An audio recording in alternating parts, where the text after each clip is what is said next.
اندر ہے، سرتا پا، سر سے لے کر پیر تک نقصان ہی نقصان میں ڈوبی ہوئی ہے۔ اللہ نے ساری دنیا کے نقصان، ساری دنیا کے لوگوں کو نقصان میں بتایا ہے، تو اس کے لیے قسم کیا کھائی؟ زمانے کی قسم، زمانے کی قسم۔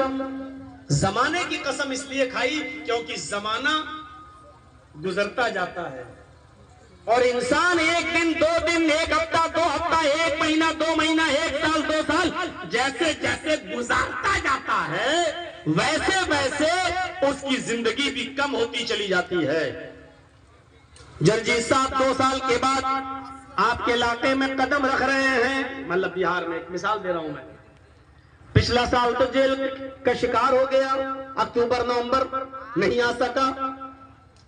اس سال میں آپ کے سامنے موجود ہوں، تقریباً 1.5 سال کے بعد، 2 سال کے بعد، 1.5 سال 2 سال پہلے آپ نے مجھے سنا تھا، آج 2 سال کے بعد اس بستی میں دیکھ رہے ہیں۔ اس کا مطلب یہ ہے کہ 2 سال کی زندگی جرجیت صاحب بھی اپنی کم کر چکے ہیں، اور 2 سال کی زندگی آپ بھی اپنی کم کر چکے ہیں۔ یہ زمانہ گزر چکا ہے، اب یہ لوٹ کر واپس نہیں آئے گا۔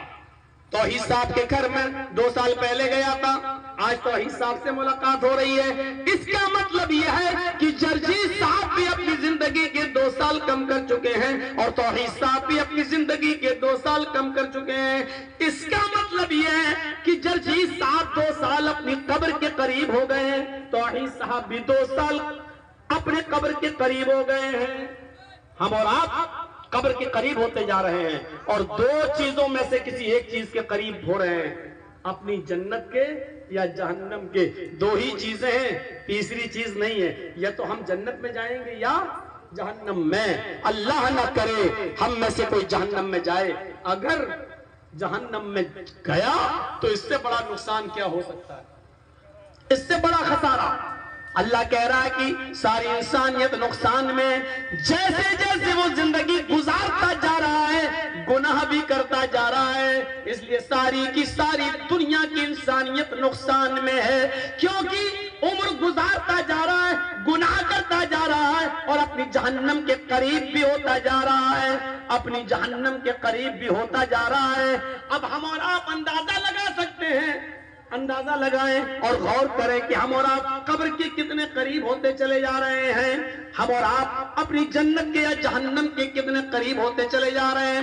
إِلَّا الَّذِينَ آمَنُوا وَعَمِلُوا الصَّالِحَاتِ، فرمایا جو لوگ ایمان لائے اور جنہوں نے عمل صالح کیے، جو لوگ ایمان لائے جنہوں نے عمل صالح کیے، یہ لوگ قیامت کے دن نقصان میں نہیں ہوں گے۔ وَتَوَاصَوْا بِالْحَقِّ وَتَوَاصَوْا بِالصَّبْرِ، جو حق کی وصیت کرتے رہے، حق کا علی الاعلان ڈنکے کی چوٹ پر حق بات کہتے گئے، اور حق بات کہنے میں جو پریشانیاں اور دشواریاں آئیں ان پر صبر کرتے گئے۔ 2 چیزیں بتائی ہیں، ایمان اور عمل صالح،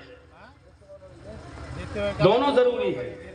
ایمان ہوگا تو عمل صالح بھی، عمل صالح ہوگا تو ایمان بھی۔ ایمان ہے عمل صالح نہیں تو بیکار، عمل صالح ہے لیکن ایمان نہیں تو بیکار۔ دونوں چیزیں ہونی چاہیے۔ جیسے موبائل ہے تو سم، اور سم ہو تو موبائل۔ اگر موبائل ہے اور آپ کے پاس سم نہیں ہے تو بیکار ہے، آپ کا موبائل کام نہیں کرے گا۔ جرجیت صاحب نے یہ ایپل کا موبائل خریدا ہے، نہیں ایپل کا، ایک مثال دے رہا ہوں، 1 لاکھ روپے کا موبائل خریدا ہے، اب کان میں لگا کے کہہ رہے ہیں ہیلو ہیلو، اب موبائل والے سے کہہ رہے ہیں پکڑ دے اپنا موبائل، کیسا دیا، اس میں تو آواز ہی نہیں ہے۔ ارے 1 لاکھ روپے کا موبائل لے رہے ہیں، نہ باپ سے بات ہو رہی، نہ ماں سے بات ہو رہی ہے، نہ دلی نہ بمبئی کہیں بات ہی نہیں ہو رہی ہے۔ کیا کہے گا، پاگل ہو کیا، 1 لاکھ کا موبائل لیو تو کیا ہوا، اس میں سم تو ڈالو، سم تو ڈالو۔ اچھا 1 لاکھ کا موبائل بھی لوں پھر سم بھی ڈالوں، تو فائدہ کیا اس موبائل کو اتنا مہنگا خریدنے کا۔ اب آپ نے سم لے لی، اچھا سم سے بات ہوتی ہے، ہاں اب آپ نے سم لے لی، سم میں 50,000 روپے کا بیلنس بھر دیا، 1 لاکھ روپیہ بیلنس بھر دیا، اب آپ سم کو کان میں لگا کے کہیے ہیلو ہیلو ہیلو، اے بھائی آواز تو نہیں جا رہی ہے، 1 لاکھ روپیہ بھی ہم نے سم میں ڈال دیا۔